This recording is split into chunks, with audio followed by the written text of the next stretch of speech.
house is a good, good metaphor, something everybody can relate to as we begin to think about how God speaks to us. And so last week we were in Matthew and we talked about the scripture where there was a spirit that came to the house. There was a spirit that came to the house, and when the spirit came to the house, it came back with 7 more spirits stronger than itself. So it was coming to take some stuff over when it came back. But when it came to the house, it found that the house was swept clean and put in order. It was put in order. And so we talked about some of the things that we need to do in terms of cleaning out our house and putting some things in order. One of the things God talked to us about was this idea. There was some stuff in my closet, y'all, that didn't fit. You know, you clean your house. You know, you got stuff in your house that don't fit. You got shoes that are overused. You know, you're comfortable and you're cozy that you need to put up. You even got stuff in your house that you ain't never used before. It's just sitting in a little bank, but it's just sitting in a little closet you ain't never used because a lot of times it was never yours to use in the first place. So we talked about the fact that there were some things that we needed to take out the house. There were some things that we were so comfortable and cozy with that we need to put them out the house. We need to get our stuff bag and go ahead and sweep the house, make it clean and set things in order. Are y'all with me? And God just, you gotta say, oh, stay with this metaphor, stay right here, Pastor Deidre. I need you to just sit and rest in the psalm for me. And I'm going to help you some more on this morning. See, and before I talk to y'all, God always talks to me first. I tell you, I was running around that house last night. I said, okay, Jesus, I hear what you're saying to me. And so God said very clearly, I need you to talk about foundations and floors. Okay. The foundation and the floors of the house. Now, we talked about when we talk about extreme makeover. A lot of times in extreme makeover, people really want that superficial thing. They want that quick external thing. And what God is trying to do with this extreme makeover is that God is trying to do something deep. God is trying to do something that's not superficial or cosmetic, but something that is going to last, that is going to be there for a while. So it's not a cosmetic quick change. It's an internal deep thing that God is trying to do. And what the psalm opens up with that helps me in terms of the foundation of the floor. When you go into a house, you know, if the foundation of the house is compromised, the house is compromised. If the foundation has a crack in it, then the house will have a crack in it. There's damage. I don't know if you guys sat through that. That's when I found out how cheap my house really was. When we went through that last little earthquake. Because I could feel the house moving on that foundation. Yeah, when that foundation started to shake, that's why you got to be careful what your foundation is. And so what God wants us to do in terms of this talk today is He wants us to talk about this foundation because it's critical what you're on. It's critical what you're standing on in terms of foundation because that's the integrity of the whole house. If your foundation has a crack, there's going to be a problem with your house.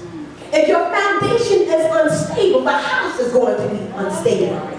If your foundation is not secure, your house will not be secure. Are y'all hearing what I'm saying to you in the spirit? And so God is saying, I need you to take a minute and look at the foundation. So the first thing that when I go to Psalms 40, that it breaks down to me is that the first line says, I waited patiently for the Lord, and He turned to me and heard my cry.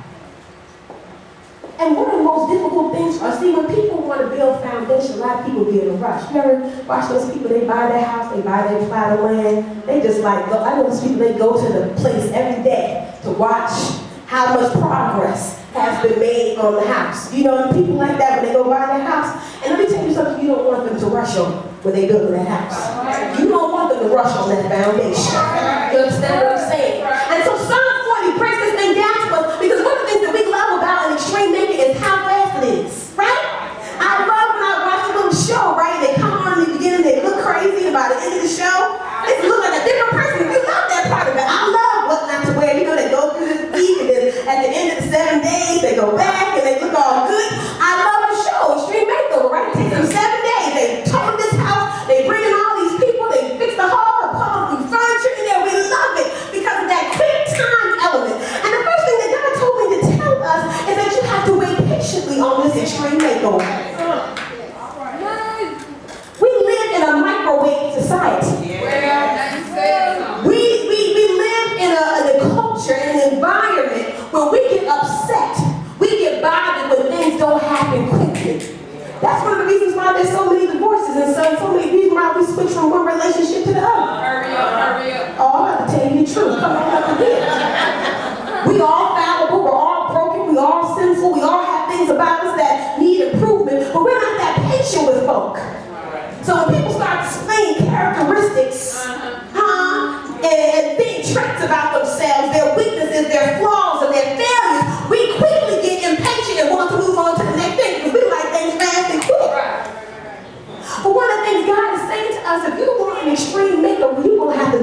me.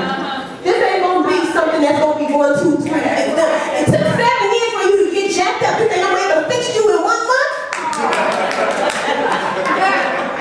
It took a long time for you to get in the state that you're in. Why do you think it's gonna be 1, 2, 3? I'm gonna fix this up. It takes some time. So the psalmist says, encourage yourself. That's why I love the Psalms. The Psalms, they're not just songs and prayers. They're also instructional. That's why they're called Torah. They're to instruct us. And the first thing that the Psalm instructs us in is that we have to wait patiently on the Lord. You know, there's wine. Isn't wine better the older that it is? Isn't it more valuable? The older the wine it is, isn't it more valuable? There's certain food that if you cook it fast, it doesn't taste right. Is that correct? There's some food that you need to slow cook for it to have the right flavor, for you to enjoy it in the way that it was intended. And God is saying, I'm trying to do the same thing with you. There are some things that are better with time. That's right. Everything that I'm revealing to you, showing to you, walking you through, talking you through, guiding you through, there's a reason why I'm taking my time with you. There's a reason why it's being slow cooked. I want it to taste right when I'm dealing with your wife. I want your life to taste good. And some stuff, it needs to simmer. It got to sit there for a minute. It got to get deep into your spirit, into your soul. I don't want it to just be on the layer of you. I want it to be in a deep part of you. So some stuff that I'm putting and depositing in your life, it needs to sit there. So stop rushing me. Stop rushing me with what you think you need when you think you need it. I am the Lord thy God, and there is no other. So slow your roll, God is saying. You want extreme makeover? Then you're going to have to wait patiently on the Lord. Let me tell you another reason why we need to wait. I was in the car this week, and I was here, and there was another car in front of me, and then there were 2 cars on the side of me. Now, you know how folks are in traffic when they trying to get somewhere. So the second guy behind this guy, he got upset. The light had turned green, the arrow had turned green, and the guy wasn't moving. Now, what I could see is that there was a car that had ran the red light. Okay? And was coming around. But the guy back here, he couldn't see that man was not moving because that car was coming around. If he would have moved, not only would he have hurt himself, but the dude behind him would have gotten hurt. Do you understand where I'm going with this? See, some of the reasons why God stops you, holds you in place, takes your time, is because God is trying to protect you. See, there's sometimes from our vantage point and our situation and circumstance, we cannot see that there is danger ahead. We cannot see that there is something that will take us out. And God is saying, hold your position. I know you can't see what I'm doing, but I got you where you are for a reason. I'm protecting you from something. So wait patiently for the Lord. And so I'm just talking to the guy. I'm like, stop. You better hurt yourself. And blow. And then he sees the car go by, and you should have seen his face. Sometimes there's a reason why God is having you to wait. So that, the foundation is not something that you want to rush. You want to be patient. That's something to throw into this extreme makeover pot. The first thing that they talk about when they talk about foundations is the soil. I did some study. I don't know anything about houses, but I was trying to get educated.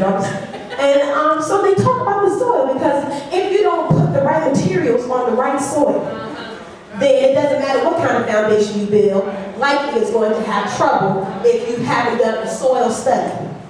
And what I began to compare the soil to is the ground by which we place our house, the ground in which we place our life. And what I realized is that many have not put our life on a solid rock.